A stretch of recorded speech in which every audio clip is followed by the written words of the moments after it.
Hi, well, here we are with the mighty quest for Epic Loot, and this is just a little segment I'm going to do every now and then, just opinions on games I've played. And again, these opinions are my own, I do not share them with anyone else apart from the world on YouTube, so I'm not part of development, so don't take me as being, the word. So anyway, I've been playing this recently, and overall it's a very pretty game with nice graphics, lovely animations, with a simple attack and defense structure.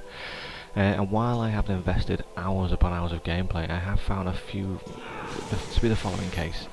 The game feels lifeless after the initial tutorial, and by this I mean that even though you're attacking other people's castles, and obviously the generated castles, they're all populated by the same monsters, placed different places, but the same monsters, and there's not another single human player in sight. But aren't 99.9% of other games like that? Well, yes, but they'd have stories and other significant characters to help the game along, to help pull you through this. The three characters you get at the moment, the archer, the knight and the wizard, are again, they feel lifeless to me, and I had no real care or empathy for them.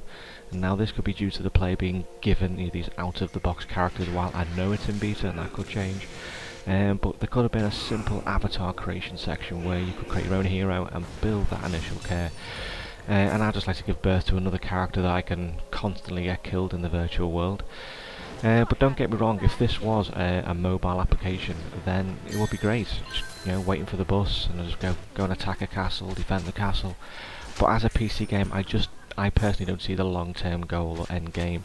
It quickly becomes a kind of Groundhog Day experience.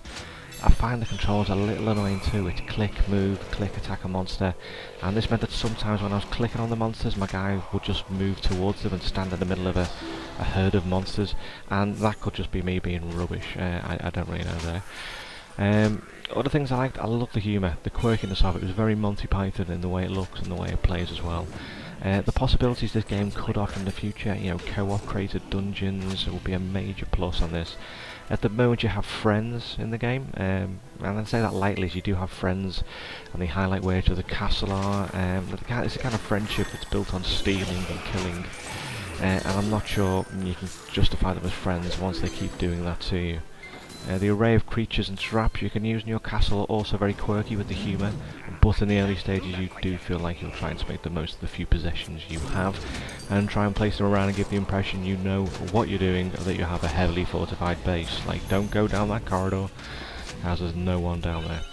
They've recently changed the game money system, so it's not a pay-to-win situation, but I'll openly admit that I've not played the game before. That was it, that was there, so I can't comment on how that has improved the gameplay. Now I'll just quickly end this, it's only a short little snippet, by saying these are my opinions and there's no way how everyone feels about this game, and I am aware that many players out there probably love this game and what it offers, but for me, I'll wait until it offers a little bit more depth before I'll jump back into bed with it. Anyway, thanks for listening to my little few thoughts, and catch you around.